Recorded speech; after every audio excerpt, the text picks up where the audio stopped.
Hey everybody, we're back with the Sports Betting Podcast Bookends, powered by STN Sports. He's Jason, I'm Chucky. We're in the Sportsbook here at Red Rock, and I think you can hear it in my voice and see the smiles on our faces.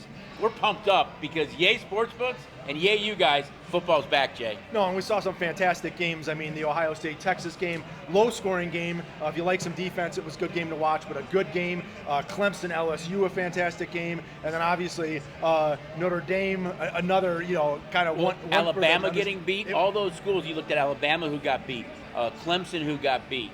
These were big decisions for our side. Notre Dame who got beat, and then the bettors were all over, you guess, were all over Texas in that game. Arch Manning playing against the national champs in Ohio State. It was a sea of red, and that game we saw a lot of kind of a little bit Joe's versus pros, where a lot of the public was all over Texas. We saw some sophisticated or sharp money come in late on the Buckeyes, but 4 big games last week that 3 of those 4, the underdog won outright. Yeah, it was great college football. Hopefully we can have another week. Much bigger point spreads for a lot of these teams in college football. Not as many conference matchups. Got 5 or 6 kind of select good games on the college schedule, but then obviously we're going to get into the pro football, and again, just an exciting week. And again, right off the bat, if you don't have STN Sports, we still have a $50 no worry wager on the app for all new signups. Get signed up today, and you're going to see the prop menu is absolutely exploded. I think that we tweeted out earlier the amount of props that we have on these games, unlike anything you've ever seen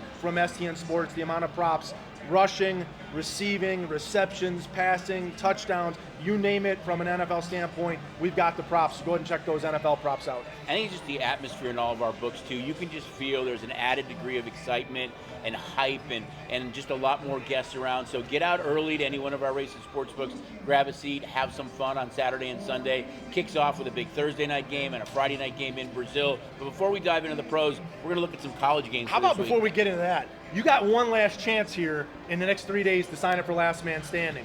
$100,000 college contest, $150,000 pro contest, $25 per entry. Buy 4, get a 5th entry free.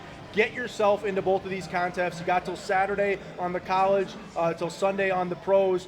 Get in today and sign up for Last Man Standing. Yeah, as Jay said, it's a very small entry fee. We know there's some great contests out there with big prize pools and big entry fees. $25, $25 gives you a chance to win either 100K or 150K. Aggregate payout if there are ties, but get in Last Man Standing. You have a few days left. We're going to dive into college football now and kind of look at what we think is some of the marquee games of the week. How about Michigan and Oklahoma? 2 top 20 teams. Michigan number 15 in the country, Oklahoma number 18. In this game, you look at Oklahoma, 5.5-point favorite. Total is 45. The Wolverines did not finish great against the spread last year, or as underdogs. They were 3-4 against the spread last season for Coach Moore, who starts his 2-game suspension next week against Central Michigan. So he'll be in this game against Oklahoma. Oklahoma not much better, 2-6 against the number in their last 8 games. Yet they're the favorite in this game. So something's got to give based on that point spread record for these two teams, Jay. I thought it was crazy. We're talking about Michigan and Oklahoma, 2 of the Elites. College football powerhouse. It's only the second time in the history of college football that these teams are playing. Obviously, Michigan with the big win, 34-17. I say big win, a win over New Mexico, 34-17. Oklahoma beat Illinois State 35-3. Again, a tune-up game for both of these teams. Who knows how much they actually showed of the offense. Justice Haynes had 159 yards rushing and 3 TDs for Michigan. And John Mader, who's the quarterback for Oklahoma, he's a Washington State transfer, came over with Ben Arbuckle, who's the offensive coordinator at Oklahoma. He had a really good game against Illinois State, 393 for 3 touchdowns. But the big thing for me here is Michigan going on the road for the first time with their freshman quarterback, Bryce Underwood. We'll see how this kid performs Very tough on place this stage. to play, right. A true freshman making a start at Oklahoma can be tough. I think we saw last year some of the young quarterbacks who had changed teams really struggled on the road in some of these big games. So we'll see how that one plays out. One of the other things in this game, one of the big starting linebackers for Michigan, Barnum, got a targeting call in the second half against New Mexico. So he's out in the first half of this game. So that could be a big loss for Michigan on the defensive side of things in the first half.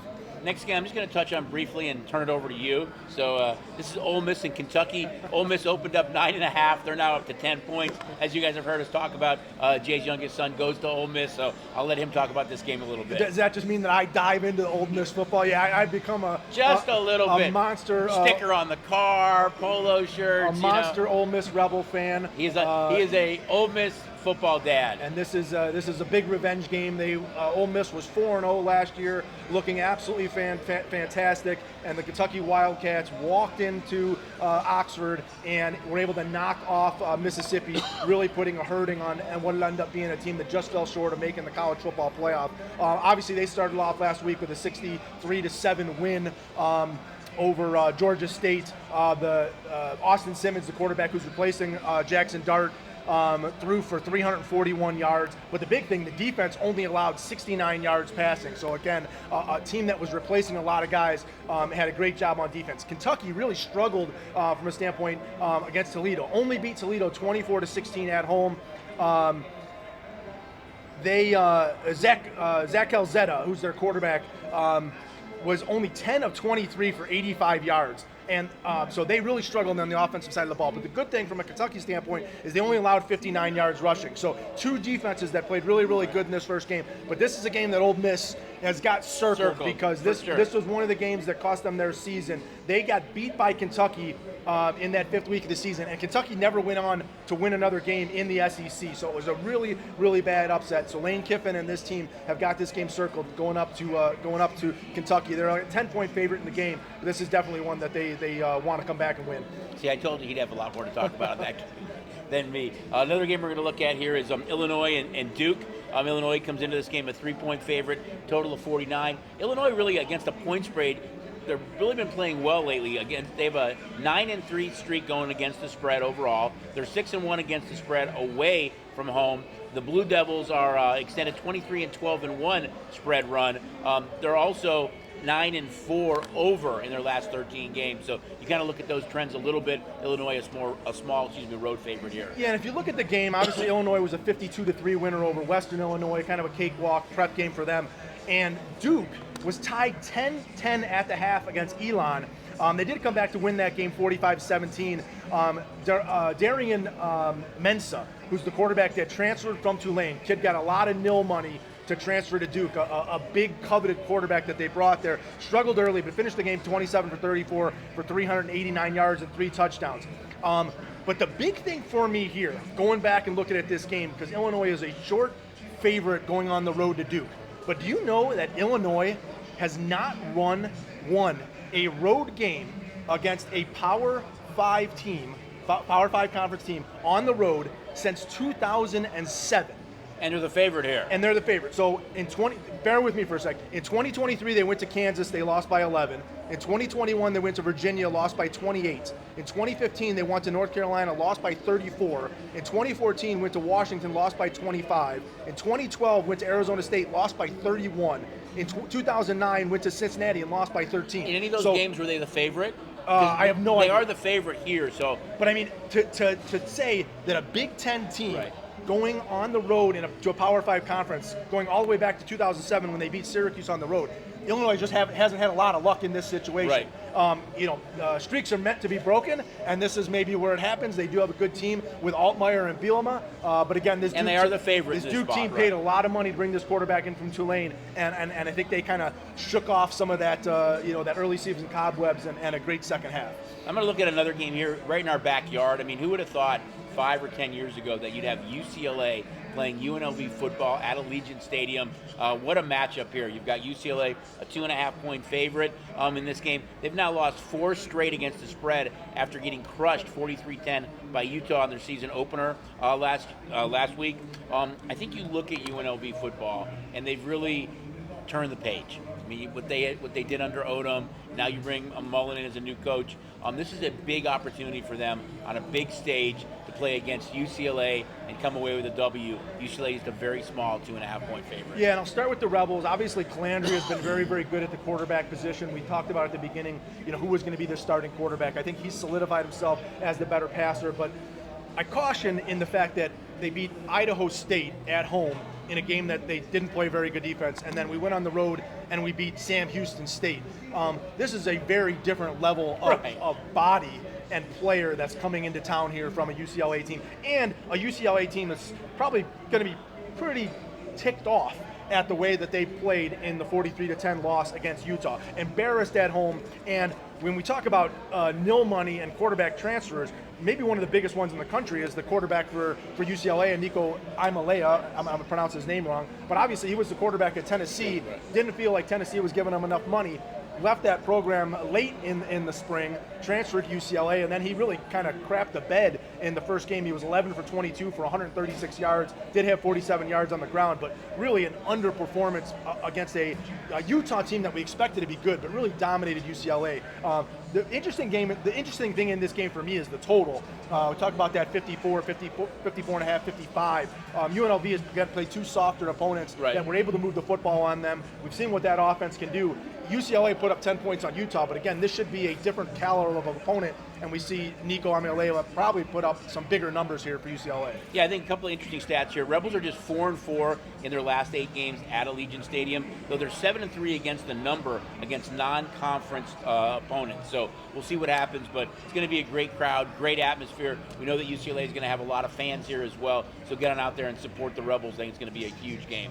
So that's really an interesting college football slate. Maybe not quite as many big games as last week. There's two other ones, and I just bring them up: Iowa State and Kansas, Missouri. Just because of the natural rivalries that are going on in these games, they're two really fun games and two really good, what should be close games and well-fought battles. So check out that Iowa State and Kansas, Missouri, two other really, really good college football games on the schedule. And as Jay mentioned, you still have a few days to get signed up for the college football last man standing. It's $100,000 guaranteed. It is an aggregate payout, but get signed up for that today. $25 entry fee for $100. You get 4 entries and a bonus 5th entry. That's the college football last man standing. Yeah, and I know you're about to jump into pros, and just before we jump into the pros, one of the things that we do here at Station Casinos that a lot of the properties have pulled away from is we have our parlay cards each week. So we have our half point, our ties win, our teaser, our mega teaser, a reverse parlay card, a first half parlay card.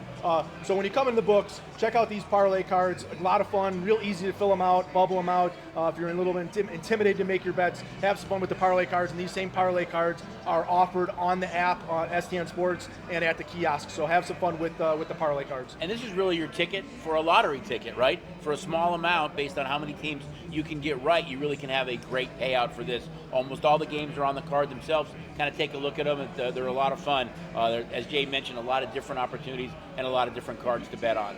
So we're going to kind of jump into the pros right now. And as I said earlier, it is Yay Sportsbooks kickoff pro football. The defending Super Bowl champs against their arch rivals, the Dallas Cowboys.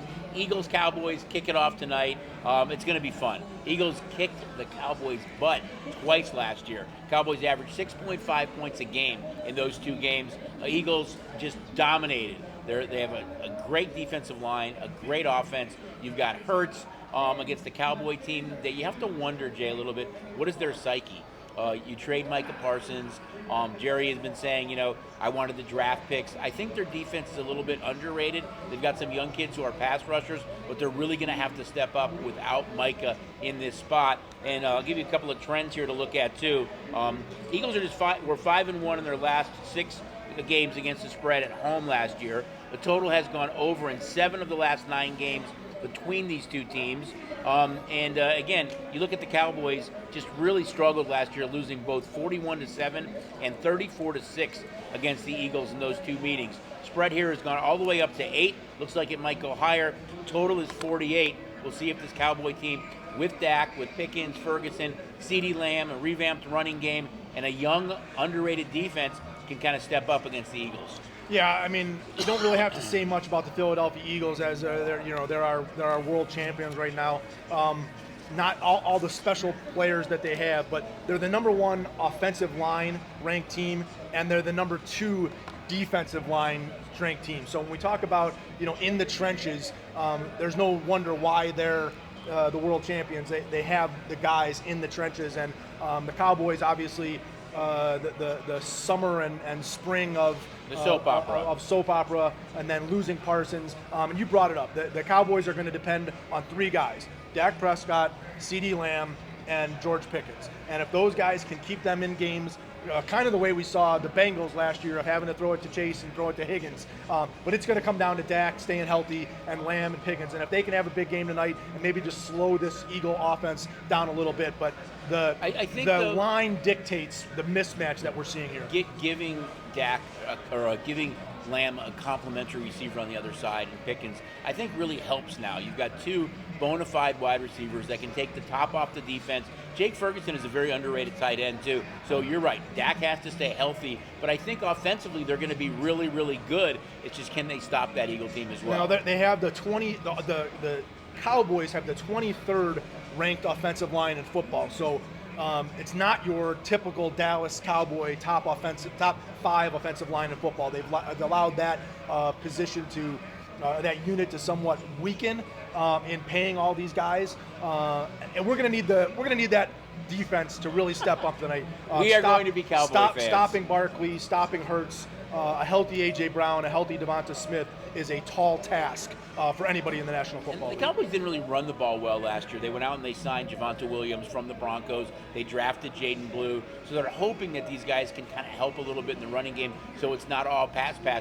But you made a really good comparison. Their offense is very similar to what we saw from the Bengals last year, although the Bengals, I think, with Chase Brown are a little bit better of a running team. But this Cowboy team is going to rely on their offense, being able to score points, and hope their defense can get some stops. Another game we're going to look at now is the Friday game in São Paulo, Brazil, and that is the Kansas City Chiefs against the LA Chargers. Big rivalry here between these two teams. Chiefs come off their Super Bowl loss, but they haven't been good against the spread going back to last year. 4-10 their last 14 games against the spread. So you guys did really well betting against the Chiefs last year. They've gone under in 6 of their last 9 games. Chargers, on the flip side, 9-3 in their last 12 games against the spread. Chargers finished last year with 5 straight overs. That offense started clicking for Jim Harbaugh. The total, however, has gone under in 5 of the Chargers' last 6 games against the Chiefs.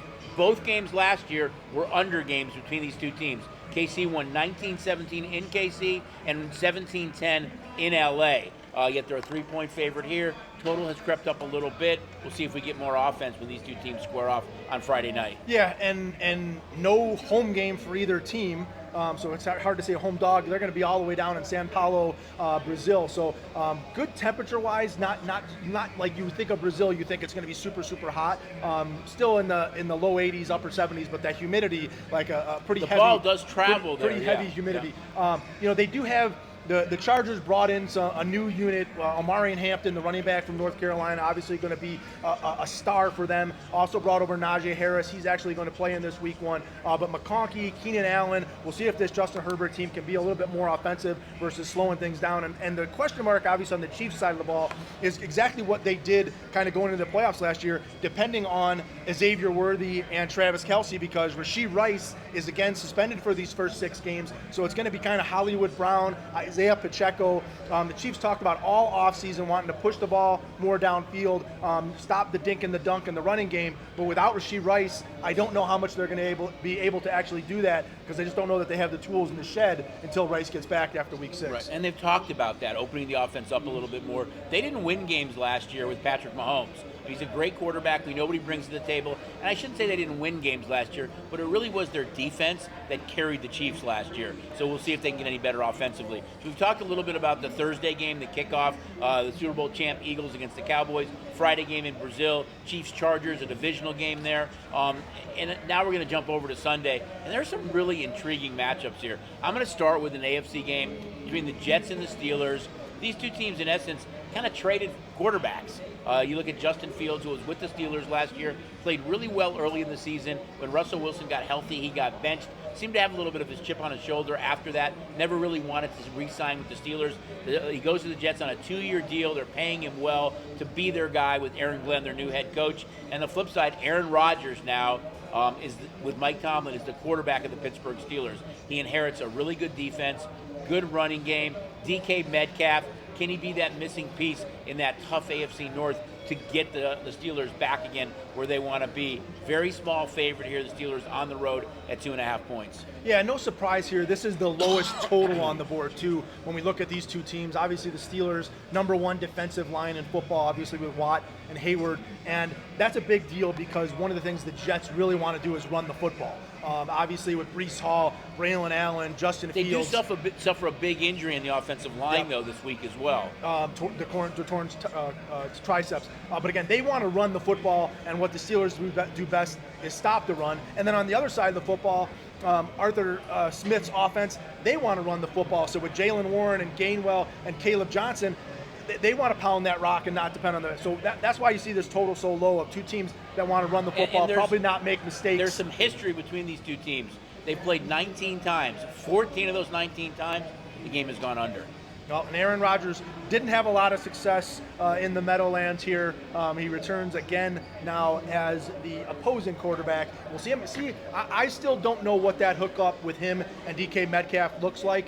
They don't have a whole lot of other complementary receivers. They've got some good tight ends that they brought in, but we'll see what Rodgers and Metcalf are able to put together. Same way we're going to see what Fields and Garrett Wilson can put together. Some of those, kind of questionable. Well, what Fields those and Garrett quarterbacks Wilson, can do the one thing in Ohio State. Yeah, they were together in Ohio State, so there is some familiarity there. So he knows that he's going to be the guy that he dumps off to a lot. They do have a good running game. They've got two good running backs, in Allen and Breece Hall there, but that's a big injury in the offensive line now that really might hurt a little bit. But they invested a lot in Fields, giving him a 2-year deal at a good payout, so they think he could be that quarterback to really help the Jets. Another game we're going to look at, is our Las Vegas Raiders travel on the road to play at the Patriots. This number has steadily been coming down. It was as high as 4. It sits under 3 right now, and it's a different Raider team. You bring in Pete Carroll as head coach, Chip Kelly as offensive coordinator. You go out and get Geno Smith to be a quarterback there because they really struggled with quarterback play last year. And then you draft Ashton Genty. We haven't seen a lot of running backs drafted in the top 10 over the last decade. He's one of the highest we've seen drafted in the last decade at number 6 overall. So you've kind of revamped that offense, that coaching staff a little bit, and want to bring more to the table. You still have Brock Bowers, Mayer at tight end, Jacoby Myers at receiver. So you've got some talent there. It's a big opportunity for Geno Smith and this offense. I think you look at the Patriots, Drake May, they're looking to take that next step. They have a new head coach as well in Mike Vrabel. I think it's going to be a very much improved Patriot team, but as I said, we have seen this number start to come down. Yeah, and all that excitement that I can hear in your voice and the Raiders and all those players, the one thing that the Raiders are going to have to do is be able to block at that offensive line. They have the 29th ranked offensive line, and if they can't kind of stop that pressure, whether it's Genty or Bowers or all these guys, they're not going to be able to move the football if that offensive line can't get it right. I think it does help, though, Jay, that you have a veteran quarterback. Last year, you had such young quarterback play there that they really struggled. Now you've got a guy with Geno Smith. He might not be as mobile as a Lamar Jackson, that type of running quarterback, but he still can get it done with his legs if he has to. I think just having a better quarterback there really helps that offensive line. Yeah, and again, on the Patriots, a lot of excitement in New England with Drake May's second year. And the running back matchup here, the rookie running back potential matchup here, obviously Genty for the Raiders, but a ton of excitement in New England for the young man out of Ohio State, Travion Henderson. He's flown up those fantasy draft boards. Ramondre Stevenson is still the #1 back there. We'll see if he does. If he can hold on to the football and not fumble, maybe he stays the #1 back there. But a lot of excitement with Travion Henderson. And obviously, they add Stephon Diggs to that receiving unit in New England. So May to Diggs becomes a potential big deal because one of the other big things for the Raiders, question marks for the Raiders, is in that secondary. So potentially look for May, throw that football potentially to Henderson out of the backfield, maybe Hunter Henry, the tight end spot, Kyle Williams, receiver, or find Stephon Diggs. But this is an intriguing matchup. It's a short number. Patriots a slight favorite at home, would kind of leads me to believe that this is going to be a good competitive game. As I said, it was over a field goal. Now it's under a field goal. One interesting kind of stat here, you don't really think of the Patriots being an offensive juggernaut, but their last 6 home games last year all went over. So we'll see if Drake May, who a lot of people think will take that next step, as they think Caleb Williams will, and Bo Nix, and a lot of the young quarterbacks from last year will kind of take that next step. But it's an important game for kind of both teams right now to get off on the right foot with new head coaches. Now we're going to look at what I think is one of the 2 best games of the week. I mean, these are the marquee games. This is, the Detroit Lions playing against the Green Bay Packers. Now, you're talking about NFC North, the rugged North. Well, the Lions are the defending champs. They got beat at home last year in the playoffs against the Commanders. They've had all offseason to think about that. They're a little bit banged up in the trenches. They lose both their offensive and defensive coordinators. They lose Aaron Glenn and Ben Johnson. And then to add insult to injury, right before the season starts, what do the Green Bay Packers go out and do? They really needed some help on the pass rush. They go out and make the biggest offseason move in pro football, and they trade for Micah Parsons. That number goes from 1.5 to 2.5 and is pushing 3 right now. The favorite in the NFC North is no longer the Detroit Lions. It's now the Green Bay Packers. So a lot really changed dramatically overnight with that trade. One interesting trend, though, is when you look at the Packers, they were just 1-5 against the other 3 teams in the NFC North last year. So this is a chance to kind of set the stage. Are we the new kings of the North, or is Detroit going to have a little bit of a chip on their shoulder? Bulletin board material, we're no longer the favorite. They're all talking about Green Bay and Minnesota, the improved Bear team. I think this Detroit team is a sleeping lion, and look out for them getting points right now against the Green Bay Packers. Yeah, a lot to unfold when we talk about both these two teams, especially the way that the seasons went last year, and in particular, the injuries that both these teams had as the season went on. Obviously, the Lions got banged up all over the place.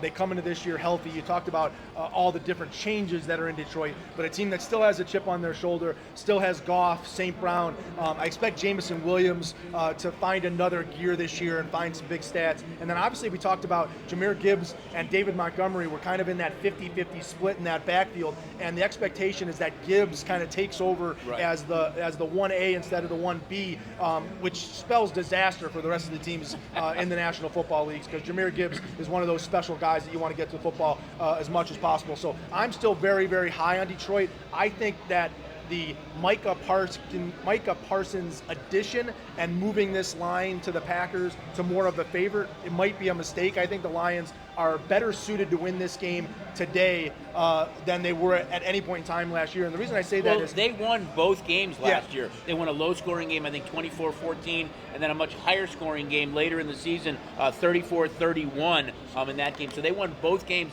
against the Packers last year. Right, so they have the confidence to go in there. And Green Bay was banged up, particularly Jordan Love. After this, I think it was the second or third game of the season, he hurt his ankle. He played the rest of the season on that banged up ankle, wasn't really good, didn't run the football, was trying to find which receiver would potentially stay healthy for him, and he couldn't find a healthy receiver. One of the reasons they went out and got Matthew Golden. But now Jacobs is there, Golden is there, we're going to have Kraft, but you still have some injuries on the wide receiver front, whether it's Reed, Watson, Dobbs. They still don't have all those guys healthy. I think this is a really, really close competitive game. I'd have a hard time laying the favorite, laying dollars. Maybe a chance to take a shot with the dog because what you're saying, they did have confidence. They beat them both times last year. And they have to have a chip on their shoulder. I mean, everybody really thought last year Lions were going to the Super Bowl. We talked about it so much that they were the best team in the NFC the entire season. They ran into a really, really good Commander team that was kind of red hot and playing well in the playoffs. It was a high-scoring game. They just couldn't do any wrong. They couldn't do no wrong in that game. Commanders played a great game. But I think, you get that close, you're the team, there's definitely have to be a chip on your shoulder. It was a long offseason for the Lions. Again, they lose both coordinators, but this is a chance for them to say, wait a minute, we are still the kings of the North. Getting points at Green Bay, I think it's a phenomenal game. And for me, definitely one of the two marquee matchups of the week. The other one, as a Bear fan, I wouldn't mind seeing some injuries in this game. Or just a tie. Yeah, a tie. Nobody gets a win. A tie with some guys banged up that affects them the rest of the season. I'm going to flip now to Sunday Night Football. And this is the other really marquee game. I mean, you can make a case for both these teams. The Baltimore Ravens travel to Buffalo to play the Bills. That both could be the Super Bowl team in the AFC. You have Josh Allen, Lamar Jackson. These two teams last year played, I think it was week 4. Buffalo went into Baltimore on Sunday Night Football just like this. They were 3-0 and got beat 35-10. Did not play a good game. Yet these two teams played in the playoffs last year, and Buffalo won 27-25. Josh Allen, 2 touchdowns. They caused 3 turnovers. The Buffalo Bills have won the turnover battle in 14 straight games. So that defense a little bit underrated. They don't make a lot of mistakes offensively, but these two teams are both 2 of the top teams in the AFC. What a way to kick off Sunday Night Football. And the number has kind of jumped a little bit from Buffalo, a small favorite, Baltimore, a small favorite, kind of hovering around pick we're waiting for you guys to kind of push us one way or another. But this is a great matchup to kind of set the stage in the AFC Week 1. Yeah, and I go back to in the trenches when I talk about the Eagles, obviously being our world champions, number 1 offensive line, number 2 defensive line. The other big team at the top, the Bills, they have the number 3 offensive line and the number 5 defensive line. So they have, again, one of those premier trench teams. They have guys on both units, on offense and defense, in the trenches. That leads to a lot of success. And obviously you throw a Josh Allen in there as well. They add some new pieces in there, still bring back Cook. They bring over Josh Palmer from a wide receiver standpoint. Gabriel Davis bring back again. See what that does to them. Obviously Mark Andrews being healthy is a big deal for the Baltimore Ravens, and we'll see how much tread is still on the tires of Derrick Henry. He just seems to do it every year. Put up that 1,500 yards, put up 12 to 15 touchdowns. He's been a superstar. We just wonder when that Derrick Henry starts to go on that downturn. But again, this offense, I wouldn't bet against him. Lamar Jackson, with whoever you put around him, he makes things special for all those guys around him. So again, an incredible matchup to enjoy on Sunday night. Right. And then it finishes on Monday Night Football. We thought about wearing Bears polos for this segment, but it's the Minnesota Vikings, and as our close friend Bert Cerenzione would say, Skol against the Bears on Monday Night Football. Great matchup. Vikings last year drafted JJ McCarthy to be their quarterback of the future. He got hurt in the preseason. They ended up going with Sam Darnold, had a really good year, but tailed off at the end of the season. The Bears, we know, train wreck. I mean, finished the season 1-10, just horrific season last year after getting off to a relatively good start. They bring in Ben Johnson. He wanted to be the Bears coach. He inherits Caleb Williams. He has DJ Moore. They draft Colston Loveland. They draft Luther Burden. Last year they had drafted Roma Dunze. They've got some skill position players for Ben Johnson to move these puzzle pieces around. Bears opened up a small favorite at home. Minnesota's now the favorite in Chicago. Minnesota beat the Bears both games last year. Low-scoring game in Minnesota, a higher game in Chicago that they won in overtime. This, too, is an important game, I think, in the NFC North to kind of set the stage. Have the Bears turn the corner, and how good can Minnesota be? I thought they had one of the best off seasons with what they did in free agency to help that offensive line, what they did in the draft. But you have to remember that with all these skill position players they have, if it's Justin Jefferson, Hawkinson, if it's the running backs in Jones and Mason, they're going to get Addison back in 3 weeks. It's JJ McCarthy is still a rookie quarterback. Can he take that jump and be the guy they need him to be in that division with the Packers and Lions? Should be a phenomenal game on Monday Night Football in Chicago. Ben Johnson, the Bears, getting points right now against the Minnesota Vikings. Yeah, you mentioned all those players from Minnesota, and you bring back the veteran Adam Thielen, who they acquired from the Carolina Panthers. But you talk about puzzle pieces on the Bears side, puzzle pieces on the Vikings side. For me, this game comes down to 2 guys, JJ McCarthy and Caleb Williams. And JJ McCarthy hasn't gotten that year of an injury, right, yep. So this is his first start. Rookie quarterback, first start on the road, at the Bears. This is going to be a tough spot to play. Didn't have Justin Jefferson around for a lot of the preseason games. He was banged up kind of all the preseason. Obviously, we talked about Addison being suspended for these first 3 games. So what are the Vikings going to do? Is it going to be Jones? Is it going to be Mason? I think they're 1-1A. They I have really that running do. back. Yep. We talk about teams in the trenches. The Vikings are another team. Really, really good offensive line, really good defensive line. The Bears, the biggest thing they did in the offseason, obviously, of acquiring Ben Johnson and all the special teams, but they went and improved that offensive line. It was one of the worst units in football in the back 20s from a ranking at the end of the year. Preseason rankings have the Bears as the number 4 offensive line in football. If that holds true, and Caleb Williams can find and have some time and find some receivers and not take the atrocious sacks. 68 sacks last year, so that offensive line has to be really good. If he cannot take those sacks, he's got a lot of special players around him. They go and get Colston Loveland with that 10th pick for a reason. The Bears offense can be special underneath Ben Johnson, but it rides on the shoulders of Caleb Williams to make good decisions, get rid of the ball quickly. And this could be a tale of 2 teams that either really escalate up the board, and we see the power ratings go sky high if Caleb Williams can play under this Ben Johnson. And the same thing for the Vikings. If JJ McCarthy can prove that he can do exactly what Sam Darnold did last year, or be better than what Sam Darnold was last year, these 2 offenses can be really, really good. When you talk about young head coaches too, both the head coach of the Vikings and the head coach of the Bears, you can make a case that they're both the quarterback whisperer, that they can help these young quarterbacks get to the next level. Kevin O'Connell has proved it from a head coach standpoint with the team that he's had and what he's been able to do with the Minnesota Vikings.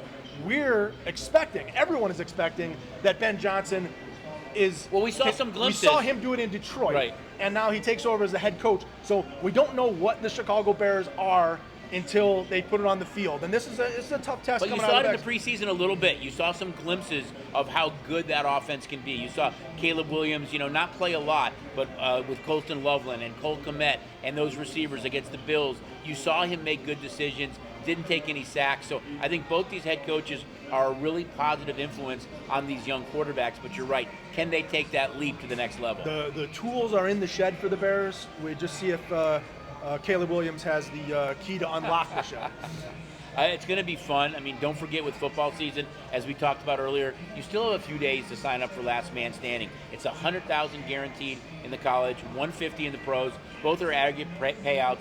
$25 entry fee gets you one, $100 gets you four, and a fifth entry. And don't forget with STN Sports, you get signed up for STN Mobile, and we still have up to that $50 no-worry wager. Yeah, and I'll tell you the biggest thing, I don't know if you guys could hear the little bit of a roar behind us on camera, on screen. We just had about 10 guys up at the bar here taking part in the $1.99 margaritas and doing a monster toast, tipping off their football season. So again, the beverage specials throughout Station Casinos, getting back to that Vegas value of $1.99 margarita, $3 domestics, $3 select shots.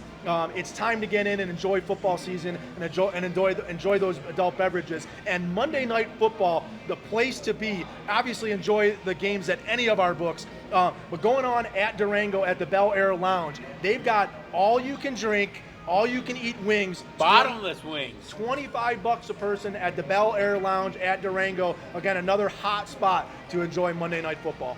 As you guys can tell, I mean, there's no excitement in our voice. There's no passion. There's no smiles. It's just, it's football season. We are excited. Football's back, and there's no better place to be than any of our race and sports books just to experience everything we just talked about. If it's the Nowhere to Wager on the mobile app, the contest, the drink specials, just the atmosphere in our books. If you can't be at a game live, there's no better spot to be. So kickoff for football season is here. We're excited about it. I can't wait. Anything else you want to add? As much as I'm excited about football, and we talk about this all the time, even if you're not into football, the baseball stretch run here is a lot of parity fantastic. This year. We've got the men's and women's U.S. Open this weekend, and tennis has been exceptional tennis. We got a $10,000 Twin Q for all of our horse racing fans. Del Mar closes this week. So, I mean, there is so much going on around the sports world. Get in the book and enjoy some sports One today. thing is I kind of go like this a little bit. Should we put a teaser out there? A week from Saturday, we see Canelo Alvarez and Crawford. We're going to have it in all of our sports books here at Station Casinos. So on make the big plans screens. Next Saturday. Come and get your seats. Alvarez, Crawford. Again, Chucky wants to exchange some blows. No blows exchanged, but get next Saturday, September 13th. Make your plans today to get down to Station. Enjoy these incredible Vegas value cocktails, $1.99 margaritas. Watch Crawford, watch Alvarez. It's exceptional. Get into a Station's book today. Yeah, I can't wait. There's so much fun stuff going on. So we're, again, happy the football season's here. We're excited to see you guys get the app, come out and enjoy everything we have to offer. For Jason, I'm Chucky. For the Sports Betting Podcast Bookends, as always, powered by STN Sports. We'll see you guys this week, and we'll see you next week to break down everything that happened during Week 1.